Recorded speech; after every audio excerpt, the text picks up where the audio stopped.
What does this defense have, or what ingredients does this defense have that wasn't there last year? I mean, it's like I've said all along. I don't spend any time looking in the rearview mirror. I can tell you what they have.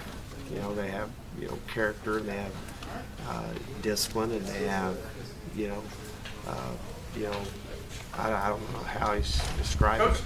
They have a physical tough and a mental tough edge to themselves. I mean, on that goal line stand, we just held them on 3rd and 6, and face mask call on the 3rd and 6 after we had held them. They moved the ball half the distance, and we hold them again. We held them twice inside the 10. That was the most impressive part of the game for me. They've shown a propensity to knock people out of games. I mean, can you just kind of talk about that a little bit, that toughness? Yeah, I mean, the acronym, that we've been rallying around since January has been team. And, when you think of West Virginia football, the people that have come before our players, the teams that have come, I mean, the one thing that you can say, and everyone says, is the physical toughness. And, we talked about not just the physical toughness, but they showed the mental toughness that they had there.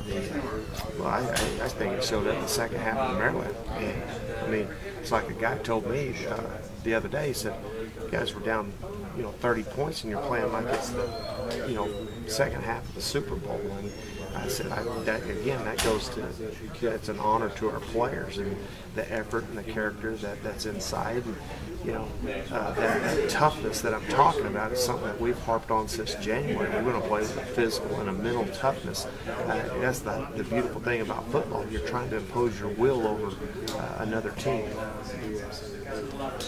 Coach, last year, Baylor, obviously, high-octane offense, gets 63 points. Haven't really let off the gas much heading into this season. What have you seen from them just watching the tape this year that's going to make it a challenge this Saturday? Like they're playing basketball on the I said 69.5 points. I'm going, wow. It's you can't let them maintain that balance, and you got to very much like what we talked about all week long going into the Oklahoma State game. You got to be able to take something away to where you can now you can at least try to make them one-dimensional. But if you let them maintain the balance, run the football, and play action shots down the field, you're going to be in for a long day. What are some main differences between Oklahoma State and Baylor they bring to the table? Well, I think it's the nature of their spread offense. I talked about this earlier today. Most spread offenses, they're all different in a lot of different ways, whether it's Gus Malzahn's spread offense or whether it's Art Brock's spread offense or Daniel's spread offense. I mean, they're all different.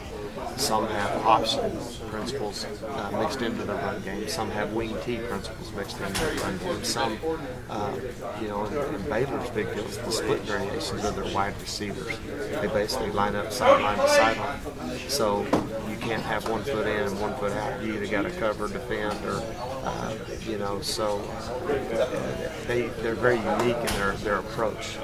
They run the ball very, very well with C-Strunk. I think they can spread the ball around sideline to sideline to a lot of different receivers.